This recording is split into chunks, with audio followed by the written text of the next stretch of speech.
오늘은 건강한 자상 12번째 그 시간으로 충성되고 지혜로운 종, 충성되고 지혜로운 종, 그런 제목으로 같이 말씀을 나누도록 그렇게 하겠습니다. 그림을 몇 장 보여드리겠습니다. 여러분, 이 그림에 나타나는 공통점이 뭔지 한번 찾아보시면 좋겠습니다. 첫 번째 그림이요, 해가 뜨고 해가 지고 있죠. 그 다음이요, 여름과 겨울이 있습니다. 그 다음이요,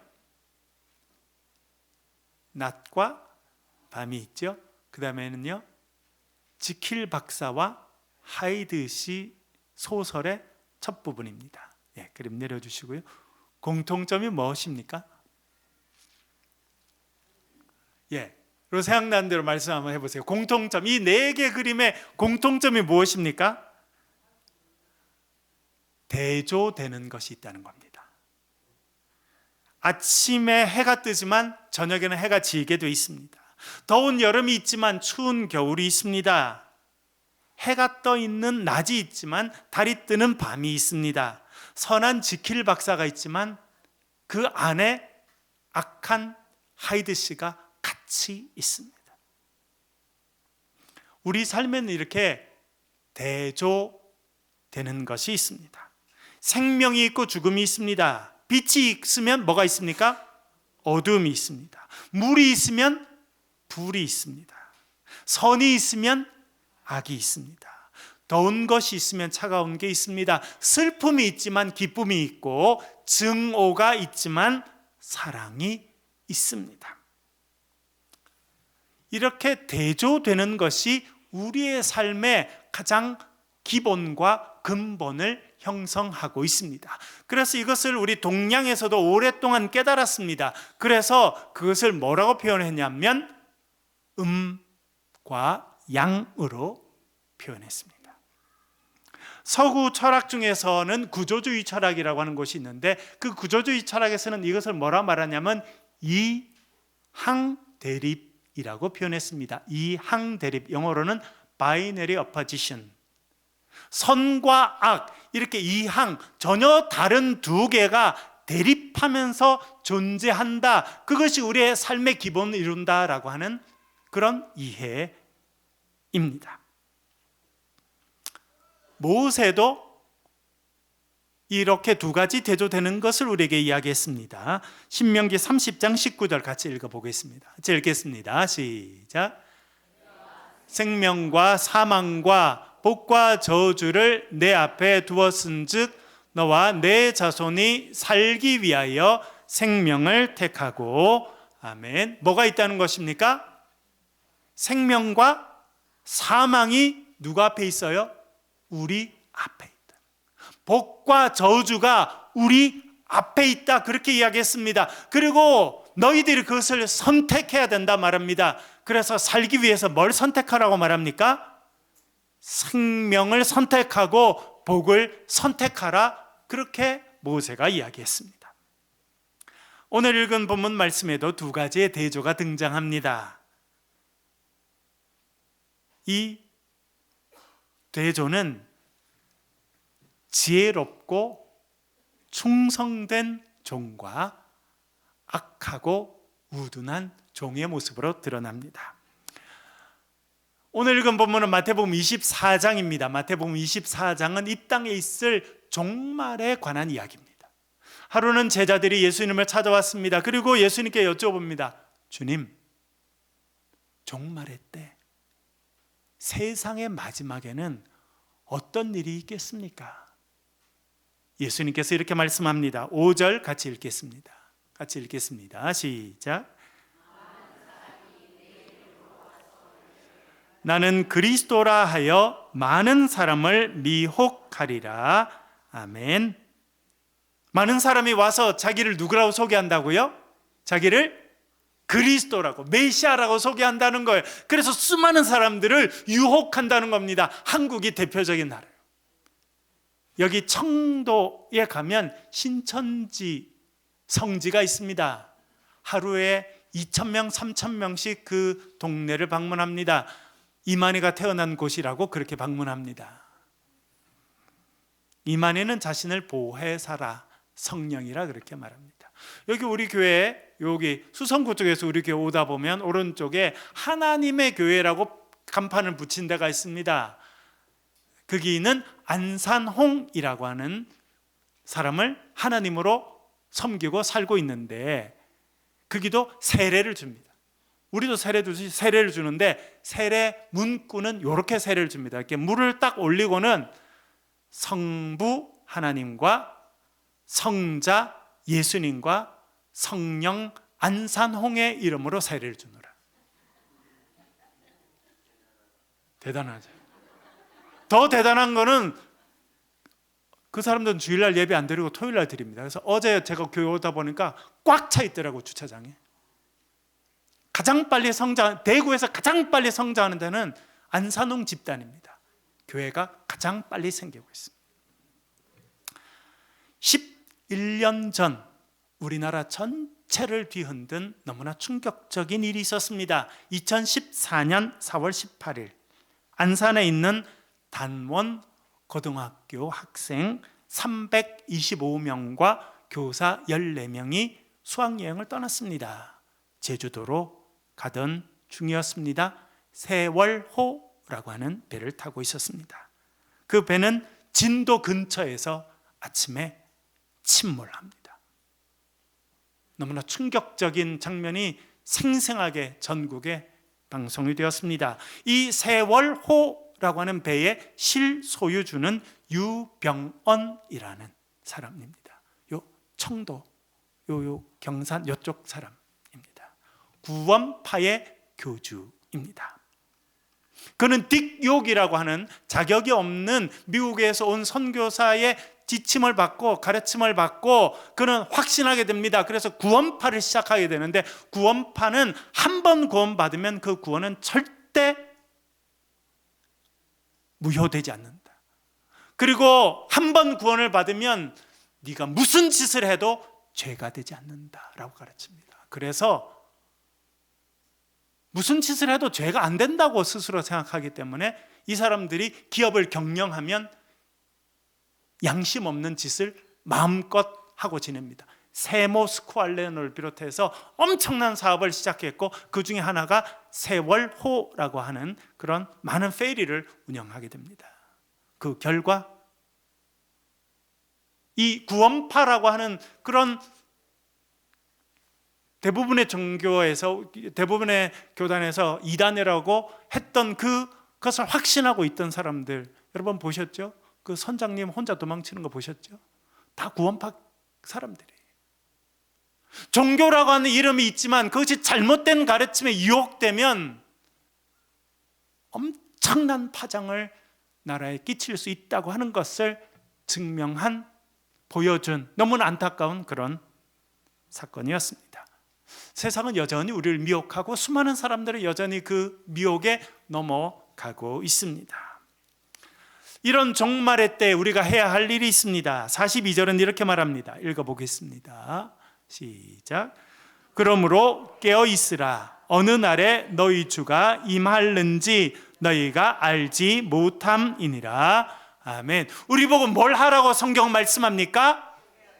깨어 있으라는 거예요. 그 뭘 전제하고 있습니까? 많은 사람들이 어떤 상태에 있다? 잠든 상태에 있다는 것입니다. 영적으로 잠들었어요. 깨어있지 못합니다. 깨어있으라고 하는 것은 경각심을 가지고 살라는 겁니다. 우리 자신을 살피고 주변을 살펴보라는 것입니다. 그것이 깨어있으라는 것입니다. 그러나 많은 사람들은 그냥 살아갑니다. 어찌 되겠지 뭐 하고 살아가고 있습니다. 1941년 12월 7일 주일 아침이었습니다. 하와이에 있는 미군 부대에 조지 엘리엇 그리고 조지 라카드라고 하는 두 명의 병사가 새벽 4시에 근무 교대를 했습니다. 이 두 명은 레이다 병이었습니다. 앉아서 이렇게 레이다, 여러분 저도 레이다 부대에서 근무해서 잘 아는데 이렇게 동그란 여기에 실시간으로 비행기가 날아오는 것이 표가 됩니다. 이렇게 레이다가 돌아가면 얘가 돌아갈 때마다 딱딱딱 표시가 되거든요. 이렇게 그걸 보고 있었어요. 새벽 4시에 근무를 해서. 근데 새벽 7시쯤 되니까 저쪽 북쪽에서 많은 비행기들이 내려오고 있는 모습이 레이더에 잡혔습니다. 그래서 이 병사들이 전화를 합니다. 상황실에다가 보고를 한 것이죠. 지휘 통제소에다가 전화를 했습니다. 그랬더니 캐르밋 테일러라고 하는 중위가 전화를 받습니다. 상황실에서. 무슨 일이냐?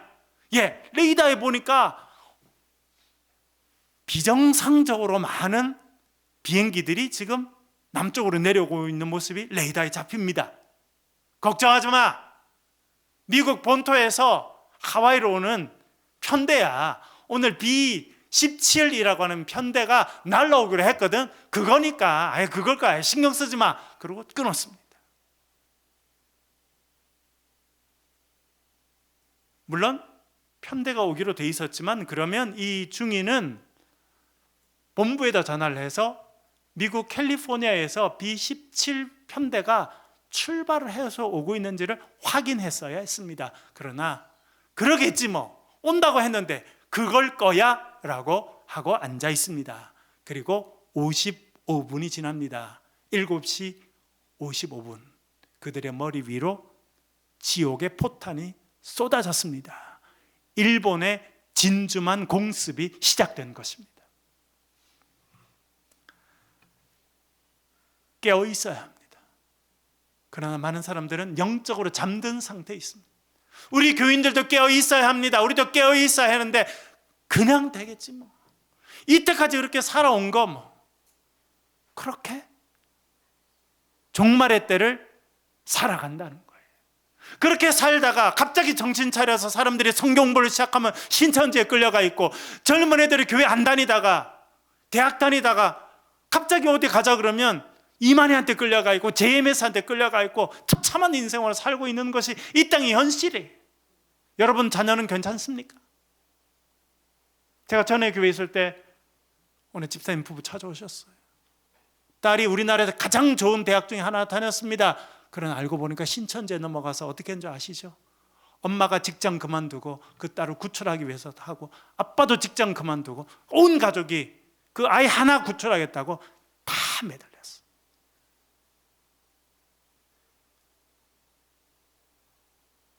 그게 남의 일이 아닙니다. 너무나 안타까운 일이지만 우리 현실 가운데 일어나는 일이에요. 왜 그래요, 여러분? 우리가 깨어 있어야 한다는 것입니다. 영적으로 깨어 있지 못하니까 어떻게 되겠지 뭐. 그냥 살아온 걸.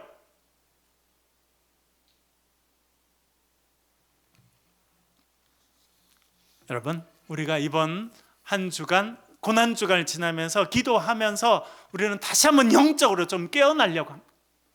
말씀 가운데 깨어나고, 기도하는 가운데 잠든 내 영혼이 깨어나서 일어나서 기도하고, 내 주위에 죽어가는 사람이 있으면 그 사람을 보고 안타까운 마음으로 기도하고 깨어있으라는 거예요. 오늘 본문에 보면 깨어있는 종과 깨어있지 못하고 영적으로 잠들어 있는 종의 모습이 드러납니다. 먼저 영적으로 잠들어 있는, 깨어있지 못한 종의 모습을 성경은 이렇게 묘사합니다. 48절 49절 같이 읽겠습니다. 시작. 만일 그 악한 종이 마음에 생각하기를 주인이 더디 오리라 하여 동료들을 때리며 술 친구들과 더불어 먹고 마시게 되면, 아멘. 깨어있지 못한 종을 뭐라 부릅니까? 악한 종이다. 우둔한 종이라는 거예요. 우둔한 종에 잘하는 건 뭔지 아세요? 계산을 잘해요. 참 신기한 거는 머리가 안 좋은 사람이 계산을 잘한다는 거예요. 엉터리 계산을 잘해요. 이 우둔한 종, 지혜 없고 우둔하고 악한 종이 머리를 많이 굴리는 거예요. 생각을 하는 거예요, 혼자. 아마 옆 사람이 있으면 그 머릿속에서 굴러가는 소리가 들렸을 것 같아요. 제가 거제도 출신인데 거제도에 가면 특별한 해수욕장이 있습니다. 몽돌 해수욕장이라고. 가보셨어요? 보통 해수욕장 가면 해변에 뭐가 있습니까? 모래가 쫙 깔려 있어요. 근데 그 해수욕장에 가면 모래 하나도 없고 대신 몽돌이라고 하는 조그만한 자갈들이 쫙 깔려 있어요. 저는 거기 가는 거 너무 좋아해요. 왜? 거기 가서 앉아 있으면 파도가 치잖아요. 파도가 쑥 들어왔다가 쑥 밀려가면 그 몽돌이 동글동글 하면서 또르륵 소리를 내거든요. 얼마나 좋은지. 아마 이 악한 종의 머리가 그렇게 자갈 굴러가듯이 계산을 했나 봐요. 근데 머리가 안 좋으니까 제대로 계산하지 못하죠. 그 결과는 무엇입니까? 뭐라고 생각합니까? 주인이 천천히 올 것이다 라고 생각합니다. 지혜 없는 사람이 계산을 많이 하면 이렇게 결론이 나는 겁니다. 주인이 천천히 올 테니까 내가 마음대로 하자. 그래서 누굴 불렀어요? 술 친구 불러가지고 부어라 마셔라, 한 잔하고 두 잔하고 밤새 마시다가, 그러다가 자기 동료 한 명 불러가지고 야, 너 평소에 내 마음에 안 들었는데 하고 걔를 때리고. 제가 어릴 때 시골에 살면서 참 어린 저에게도 마음이 불편한 장면이 있었습니다. 제가 시골 학교, 초등학교를 마치고 이렇게 오면 뭐 시골에 애들 많이 걸어가잖아요. 그 한참 걸어가면 그 동네에 조그만한 구멍가게 하나 있었어요. 새우깡도 팔고 뭐 그렇게 하는. 근데 소주도 팔고 하면 그 앞에 의자가 있고 조그만한 테이블이 있으면 동네 아저씨들 몇 명이 낮에부터 거기서 술을 하시는 거예요. 집에 갔어요. 근데 어머니 뭘 심부름 시키셔가지고 한참 뒤에 심부름하러 나오면 그 아저씨들이 얼굴이 빨개 가지고 싸우고 있더라고요. 저는 그 모습이 너무너무 마음 불편하더라고요. 이 종이 그러고 있었던 거예요. 친구를 불러가지고 술 마시고, 여러분 술 잔뜩 취해가지고 나 너 사랑해, 그동안 고마웠어, 참 감사하다, 이렇게 하는 사람이 많아요? 안 그러면 야, 너 옛날에 그랬었지? 그래가지고 한마디씩 하고 싸우는 사람이 많아요. 이 종이 그런 거예요. 지금 주인이 천천히 올 거라 생각하니까 실친구 불러가지고 부어라 마시라 한 다음에 자기 마음에 안 드는 다른 종을 불러서 패고 있었다는 거예요. 그런데 그때에 주인이 찾아오게 됩니다. 이렇게 말씀합니다. 50절 51절 같이 읽겠습니다. 50절 51절 읽겠습니다. 시작. 생각하지 않은 날, 알지 못하는 시각에 그 종의 주인이 이르러 엄히 때리고 외식하는 자가 받는 벌에 처하리니 거기서 슬피 울며 이를 갈리라. 아멘. 예상하지 않은 시간이 온다는 거예요. 주인이 언제 온다고요? 생각하지 못했던데. 친구들 불러가지고 부어라 마셔라 그렇게 하고 한 명 불러가지고 막 때리고 있는데 주인이 딱 나타난 겁니다. 그러면 주인이 어떻게 한다고 말합니까? 51절에 보면 엄히 때린다. 원어 히브리 헬라어는 이렇게 되어 있습니다. 디코토메오. 디코는 두 개로 이런 부사입니다. 토메오는 자른다, 나눈다. 그러니까 말 그대로 하면 무슨 뜻이에요? 두 개로 쪼갠다는 거예요. 제가 어릴 때 기다렸던 아저씨가 있었는데 엿장수 아저씨 우리 기다렸어요. 그래서 엿장수 아저씨가 멀리 오면 여러분 어떻게 알아요? 막 이렇게 소리를 내잖아요. 그러면 동네 애들이 야, 아저씨 왔다 해가지고 나가서 엿을 뭐 바꿔 먹고 싶은데 할 게 없으니까 동네 애들은 어떻게 해야 되냐면 빨리 산이나 이렇게 밭을 다니면서 뭘 주워요? 병을 줍니다.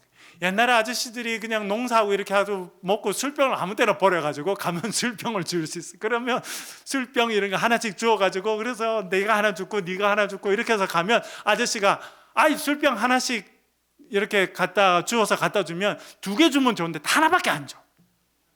그럼 어떻게 해야 돼요? 이렇게 해가지고 딱 가운데 해서 네 하나 내 하나 이렇게 먹어야지. 그렇게 절반으로 딱 부러뜨릴 때 쓰는 단어라는 거예요. 물론 사람을 절반으로 나눈다는 건 아니지만 그렇게 할 만큼 엄청나게 얻어맞고 밖으로 쫓겨나서 슬피 울며 이를 갈게 될 거라는 거예요. 깨어있지 못한 악한 종은 그런 결말을 맞이할 거다, 그렇게 말씀하고 있습니다. 그렇다면 깨어있는 종은 어떤 종입니까? 45절 읽어보겠습니다. 같이 읽겠습니다. 시작. 충성되고 지혜 있는 종이 되어 주인에게 그 집 사람들을 맡아 때를 따라 양식을 나눠줄 자가 누구냐? 아멘. 깨어있는 종을 충성되고 지혜 있는 종이다, 그렇게 말했습니다. 충성되다라고 하는 말은 헬라말로 피스토스인데 믿음이 피스티스이거든요. 그러니까 믿음에서 나오는 단어가 피스토스입니다. 그래서 사실은 이 믿는다라는 단어에서 나왔기 때문에 영어로는 믿음이 faith죠. 그래서 믿을만하다, 충성되다, 성실하면 faithful이라고. 영어 단어는 여기에 영향을 많이 받았어요. 뭐냐면 믿을만하다. 깨어있는 종은 늘 깨어서 자기가 할 일을 잘 합니다. 그래서 주인 입장에서는 이 종은 뭐 할 만하다? 믿을만하다, 그렇게 평가한다는 거예요. 그리고 지혜 있는 종이다, 지혜로운 거예요. 깨어있는 사람은요 지혜롭게 되어 있습니다. 우리 잠언, 지혜의 말씀인 잠언에서는 이렇게 이야기합니다. 3장 18절 읽어볼게요. 읽겠습니다. 지혜는 그 얻은 자에게 생명나무라, 복되도다. 할렐루야. 지혜는 뭐란 말합니까? 생명나무라는 거예요. 지혜가 있는 사람에게는요 생명나무와 같이 생명이 충만하게 되고, 이 사람을 만나는 사람마다 새로운 생명을 얻게 되고, 그 사람마다 생명이 풍성해지는, 지혜로운 사람이 그렇다는 것입니다. 오늘 본문에 나오는 이 종이 어떻게 지혜롭느냐? 주인이 떠났어요. 여러분, 아까 게으른 종은 뭘 한다 그랬습니까? 안 좋은 머리를 뭘 한다고요? 계산하지. 그러나 깨어있는 종, 충실한 종, 지혜로운 종은요 계산 안 합니다. 주인이 언제 올까 계산 안 합니다. 왜? 아무 눈치 보지 않고 자기에게 맡겨준 일을 잘 하기 때문에 계산 안 하는 거예요. 여러분, 옛날에 시골에 초등학교 다닐 때 방과 후에 청소해야 되잖아요. 한 번은 이렇게 쓰레기를 옛날에 시골에는 그 주번이 되면 쓰레기를 다 모아가지고 학교 뒤에 가면 이렇게 소각장이 있어가지고 거기서 태웠어요. 지금 보면 참 환경 오염 만드는 건데 시골에는 그렇게 하거든요. 그러면 이렇게 다니면서 이렇게 주위에 흩어져 있는 쓰레기도 이렇게 모으고 그렇게 해서 갖다 해야 되는데, 성실한 사람은요 절대 눈치 안 봐요. 그런데 뺀질뺀질한 애들은 이렇게 청소할 때 뭐 해요? 두리번거립니다. 두리번. 왜 두리번거려요? 선생님이 나타날까 안 나타날까만 보는 거예요. 그런데 아주 성실하게 잘하는 친구들은요 그냥 열심히 자기 맡은 일 하고 청소하고 이렇게 하지 두리번거리지 않아요. 왜? 계산 안 한다는 거예요. 오늘 이 본문에 충실하고 지혜로운 종은요 눈치 보지 않습니다. 그리고 뭘 합니까? 밥을 하는 거죠. 자기가 책임을 맡았으니, 주인이 떠나고 책임을 맡았으니 밥을 하는 거예요. 하얀 쌀을 씻어가지고 장작을 떼가지고 밥하고. 여러분, 장작 떼서 밥 해보셨어요? 저는 가끔 그렇게 하고 남는 누룽지가 먹고 싶더라고요. 그렇게 하고, 저희 어릴 때 보면 어머님이 고등어를 사와가지고 고등어를 딱 가운데 쪼개가지고 석쇠에 놓고 굵은 소금을 착 쳐가지고 석쇠에 딱 닫아가지고 숯불 위에 탁 놓으면 얼마나 맛있는지. 그렇게 해서 종들을 먹인다는 거예요. 때에 따라 종들을 먹이고 격려해주고 칭찬해주고 그렇게 한다는 거예요. 그러면 그렇게 성실하게 일하면 그럴 때에 주인이 찾아옵니다. 46, 47절 읽어보겠습니다. 같이 읽겠습니다. 시작. 주인이 올 때에 그 종이 이렇게 하는 것을 보면 그 종이 복이 있으리로다. 내가 진실로 너희에게 이르노니. 아멘. 주인이 뭐 한다고요? 주인이 이 종을 보면 믿을만하다는 거예요. 충성되다라고 하는 건 믿을만하다라고 하는 뜻이라는 거 말씀드렸죠. 보니까 내가 없어도 잘해, 성실하게 하고 집에 있는 다른 하인들을 불러가지고 밥도 먹여주고 잘 하니까 야, 충분히 가능하구나. 그래서 이 주인이 이제 자기의 모든 재산을 그 종에게 다 맡기게 된다. 그렇게 말씀하고 있습니다. 그것이 깨어있는 종, 지혜롭고 충성된 종에게 주어지는 복이라 말하고 있습니다. 여러분, 이 종말의 때에 깨어있을 수 있길 바랍니다. 그래서 충성되고 지혜로운 종이 되어서 주인께 칭찬받고 생명의 일들을 감당하는 저와 여러분 되시길 주의 이름으로 간절히 축원합니다.